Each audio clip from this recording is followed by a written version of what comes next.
My sister threw a lavish birthday party with money she stole from my business. Now she's shocked I press charges. I'm 34, male. And if there's one thing I've learned, it's that the people closest to you can sometimes be the ones who do the most damage. I've always been the kind of guy who keeps his head down, works hard, and doesn't make waves. I don't like drama. I've never been one to chase the spotlight or talk big. I'm more about showing up, putting in the work, and going home at the end of the day. But family? Family is where my boundaries blurred, especially when it came to my sister. She's 2 years younger than me, and growing up, we were close. At least, I thought we were. We had the usual sibling squabbles, sure, but nothing serious. I remember when we were kids, she'd follow me around everywhere, trailing me like a shadow. I thought she looked up to me. Maybe that's why I let things slide for so long. I wanted to help her. I wanted to believe she'd do better if she just had one more chance, one more helping hand. But I had no idea what it would eventually cost me, financially, emotionally, and personally. A few years ago, I started my own business, a small IT consultancy. Nothing glamorous, but I'd spent years saving up and working dead-end jobs just to make this dream happen. It was a slog, but I poured myself into it. There were late nights, long weekends, and plenty of times I worried I'd go under. But after a couple of years, things finally started to pick up. I landed a few major clients, and for the first time in my life, I was making real money. I wasn't rich, but I was comfortable with savings and a steady income. I thought I could finally relax a bit. That's when my sister started coming around. At first, it was just small things. Could I spot her for rent this month? Could I lend her a little money to cover her car payment? She'd been in and out of jobs since her early 20s, always chasing some new venture that never seemed to pan out. She wanted to be an influencer at one point, then a fitness coach, then a small business owner. I was proud of her ambition, but after each failed attempt, she always came back to me with the same sad eyes, saying she just needed a little more help, just a bit to get her back on her feet. I'll admit, I didn't see the pattern at first. I wanted to believe she'd find her footing eventually, so I helped her out. A few hundred here, 1,000 there. It was only money, I told myself, and it's not like I was hurting for it. But each time, she'd promise to pay me back and then nothing. She'd go radio silent until the next time she needed something. Still, I brushed it off. Family helps family, right? Then, about a year ago, she had this idea to start a wellness retreat business.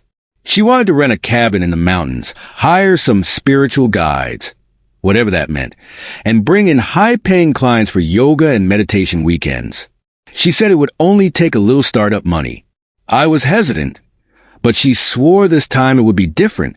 I've got the plan all laid out, she'd said, showing me a slapdash business proposal that looked like it was thrown together in half an hour. Against my better judgment, I loaned her $5,000 to help her get started. A month later, she was posting pictures from Hawaii on Instagram, recharging her energy before her big business launch. No cabin, no clients, no business. Just a tropical vacation on my dime. I called her out on it, furious, but she laughed it off. I just needed a reset, she said. You can't start a wellness business if you're not in the right headspace. She sounded so confident, as if this was completely reasonable. I let it go. I was angry, but I still wanted to believe in her. I didn't want to be the guy who abandoned his sister when she needed help. So I let it go. Fast forward to last month. I was finally in a good place. The business was running smoothly. I had a solid team, and I was even thinking about expanding. I hadn't heard from my sister in a while, and I'd started to hope maybe she was doing all right on her own. Then I got a call from a friend of mine who'd gone to high school with both of us. He sounded surprised, almost awkward, when he brought it up. Hey man, did you know your sister's throwing a huge party tonight? Like, a crazy big one. I had no idea what he was talking about. I hadn't been invited, which wasn't unusual, given our rocky history. But he was insistent. No, you don't get it, man. She rented out this big event space. There's a DJ, catering, everything. Looks like it's going to cost a fortune. My heart sank. There was no way she could afford something like that on her own. I thought about all the times she'd borrowed money from me, all the times she disappeared without paying me back. I had a horrible suspicion that this was somehow on my tab. I didn't plan on crashing her party, but curiosity and a sinking feeling of dread got the better of me. I walked into the venue that night, and I couldn't believe what I saw. It looked like a nightclub, complete with a red carpet, velvet ropes, and a massive photo booth with props. There was sushi, a champagne tower, waitstaff carrying trays of appetizers. I saw her, laughing and drinking with her friends, dressed to the nines in an outfit that probably cost more than my last month's mortgage payment. When she saw me, she sauntered over, a bit tipsy, grinning like she'd just won the lottery. "Isn't this amazing?" she said, twirling around, clearly loving every second of it. I wanted something memorable for my 30th. Go big or go home, right? I just stared at her, speechless. I managed to ask, "How in the world did you pay for all this?" She laughed and waved her hand dismissively, like I'd asked the most ridiculous question in the world. "Oh, relax. It's fine. I borrowed some money." Then she leaned in, giggling, and whispered, "Don't worry, I'll pay you back eventually." I was frozen. The casualness, the sheer audacity. She had no shame, no guilt. She genuinely thought I'd be fine with her stealing from me to fund her birthday bash. And that's exactly what it was, stealing. When I pressed her for details, she rolled her eyes. "It's not like you're using it. Besides, you're family. What's the big deal?" The big deal was that she'd crossed a line I hadn't even realized existed until that moment. I didn't say another word. I left, drove straight to my office, and logged into my business accounts. Sure enough, there was a recent transfer, $15,000, from my business checking to her personal account. She'd labeled it consulting fees, a pathetic attempt at making it look legitimate. I stared at the screen, rage boiling inside me. She hadn't even tried to cover it up. I'd given her access to my accounts once a long time ago when I was swamped and needed her help with some basic admin work. I'd never thought she'd betray that trust. The next day, I called her, hoping for an explanation, maybe even an apology. But the second she picked up, she went on the defensive. "Oh, come on. Don't be so dramatic. It was a birthday party. You can afford it. It's not like you're hurting for money." When I told her I was planning to press charges, she laughed, actually laughed, and called me selfish. "You're going to ruin our family over a misunderstanding? It's not like I took it forever. You're blowing this out of proportion." But it wasn't a misunderstanding. She'd stolen from me. And it wasn't just the money. It was the fact that she'd done it without a second thought, assuming I'd be okay with it. She saw my hard work, my business, as her personal bank. And when I told her I was done, she tried every trick in the book to make me feel guilty. Over the next few weeks, she pulled out all the stops. First, she tried sweet-talking me, promising to pay me back if I just gave her more time. When that didn't work, she switched tactics, telling our parents and mutual friends that I was being unreasonable, that I was throwing away our relationship over a little mistake. My mother called, pleading with me to be the bigger person, saying I couldn't throw my own sister under the bus over something as small as money. "Family is family," she said, in that pleading tone that used to make me feel guilty. "You've always been the reliable one. She's always needed a little more help." But it wasn't small. It was my business, my livelihood. It was the trust she'd shattered by treating my work, my sacrifices, like her personal piggy bank. She put my company at risk, all for a party she could brag about on Instagram. When I didn't back down, she escalated. I started getting complaints from a few clients. At first, I thought it was a coincidence, maybe a few minor issues that came up on their end. But then the emails got strange. Some of my most loyal clients, the ones who'd been with me from the beginning, started expressing concerns over supposed negative feedback they'd received about my services. They wouldn't go into specifics, but they said they'd heard rumors, whispers that my company was unreliable and unprofessional. I felt like I was going insane. My work had always been solid, and I'd never had issues with these clients. It wasn't until one client, a friend of a friend who trusted me enough to be blunt, told me the truth that I realized what was happening. "She told me you were going through some personal struggles," he said awkwardly, barely able to look me in the eye, "that your business might be on the rocks. She wanted me to know, in case you couldn't keep up with the workload." It hit me like a punch to the gut. She'd gone behind my back, spreading lies to make my clients question me. My own sister.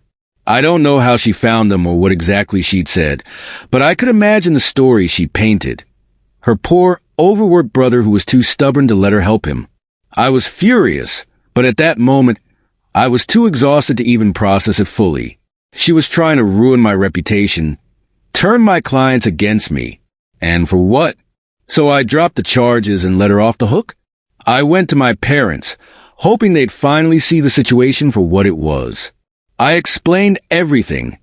How she'd stolen from me, manipulated my clients, and was now actively working to destroy my business.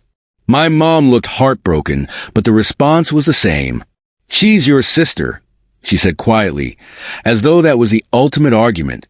"She's family. Family doesn't take each other to court." I looked at my father, hoping for some backup, but he just shook his head. "Maybe it's not right what she did," he admitted, "but dragging this through the courts? Think about what this will do to all of us, to her future, to us as a family." To them, it was black and white. She was family and family forgives. But for me, there was no forgiving this. I'd spent years helping her, covering for her, giving her money whenever she needed it. But this was different. This wasn't a mistake or a rough patch. This was premeditated, intentional, and heartless. She didn't just borrow a little money or make a bad decision. She'd used everything she knew about me to try to destroy me. And she'd done it all with a smile on her face, expecting I'd just roll over like I always had. When I refused to drop the charges, she took things up a notch. I started getting nasty messages from extended family members. People I hadn't heard from in years suddenly reaching out to tell me what a terrible brother I was. They said I was selfish, vindictive, choosing money over family. My cousin even sent me a message saying he'd never seen someone ruin their own family like this. It was as if she'd rallied the entire family against me, spinning herself as a victim of my overreaction. She claimed I was destroying her life over a little misunderstanding, painting herself as the poor younger sister who just couldn't catch a break. And in her version of events, I was the greedy older brother who valued money over his own blood. The worst part, some people believed her. She'd always been charismatic, the life of the party. People loved her, and she knew exactly how to twist a story to make herself look like the innocent one.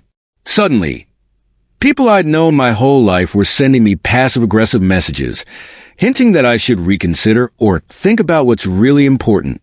But I couldn't let it go. I couldn't just ignore what she'd done. So, I went through with pressing charges. She was arrested. And while it wasn't a lengthy process, seeing her in court felt like an out-of-body experience. She walked in looking put together, like she was the wrong party. Like she was going to plead her case to the court, and everyone would see her as the misunderstood younger sister. Her lawyer painted her as a struggling young woman who'd only borrowed the money out of desperation. He emphasized how she hadn't had an easy time in life, how she'd been between jobs and just wanted to celebrate her birthday. He even had the audacity to imply that I, her wealthy brother, had taken advantage of her by lending her money in the first place. I sat there, feeling like I was watching a bad soap opera, unable to believe how warped her version of the truth had become. The judge wasn't buying it, though. The evidence was clear. She'd accessed my business account without permission, transferred money to herself, and lied about it. The court ruled in my favor, and she was ordered to repay me the stolen amount and sentenced to community service. But even with the judgment, she refused to accept responsibility. I could see it in her eyes as we left the courtroom. To her, I was a villain. She didn't see her own actions as wrong, only that she'd been caught. After the trial, my family made one last attempt to guilt me into letting it go. They pleaded with me to give her time, to let her pay me back in her own way. My mother even suggested I loan her the money to cover the court-ordered repayments. I was speechless. Even after everything, they expected me to clean up her mess. I stood firm. This is her problem to fix, I said. I've done enough. The weeks following the court ruling were some of the hardest of my life. Family gatherings became tense, with my parents and extended family treating me like I was the one who betrayed them. My sister played up the victim role, spinning sob stories about how I'd ruined her life over a little mistake, painting herself as a misunderstood woman who just wanted to make her birthday special. She told anyone who would listen that I'd chosen my precious money over my own blood. The worst part, people believed her. Friends started distancing themselves, caught up in her version of events, convinced I'd overreacted. My own family barely spoke to me, and when they did, it was cold and clipped. I felt like an outsider, like I'd somehow become the villain in my own life. I had no one in my corner, no one who understood that this wasn't about money. It was about trust, betrayal, and finally standing up for myself after years of being taken advantage of. Months went by, and the tension in the family didn't ease. Every holiday, every family dinner was like walking into enemy territory. My mother would look at me with disappointment, like I'd somehow broken her heart. My father kept trying to talk sense into me, urging me to make things right with her. She's family, he'd say. At the end of the day, she's still your sister. But she wasn't my sister anymore. Not in the way I'd always thought of her. She was someone who saw my success, my hard work, as something she was entitled to. She didn't see me as a person. She saw me as a resource, someone she could drain without consequence. Eventually, I had to make a choice. I stopped going to family gatherings. I stopped answering calls from relatives who only reached out to lecture me. I focused on my business, on my life, on rebuilding the reputation she tried so hard to tarnish. It wasn't easy, and there were nights I lay awake, wondering if I'd made the right decision. But then I remember the way she'd smiled at that party, the laughter in her voice when she told me she'd borrowed the money. I remember the messages from clients, the smug look on her face in court, the endless manipulation and lies. And I'd know, deep down, that I'd done the only thing I could, that sometimes family doesn't mean loyalty. Sometimes it means walking away to protect yourself. Years later, my sister still hasn't repaid me. She never apologized, never admitted fault. She's moved on to other ventures, other people to leech off of. My parents still hope we'll make up one day, but I know better. I've seen the darkness that entitlement and manipulation can bring, even from someone you once trusted. And I've learned that sometimes protecting yourself means making the hardest choice of all, choosing to leave the people who hurt you behind.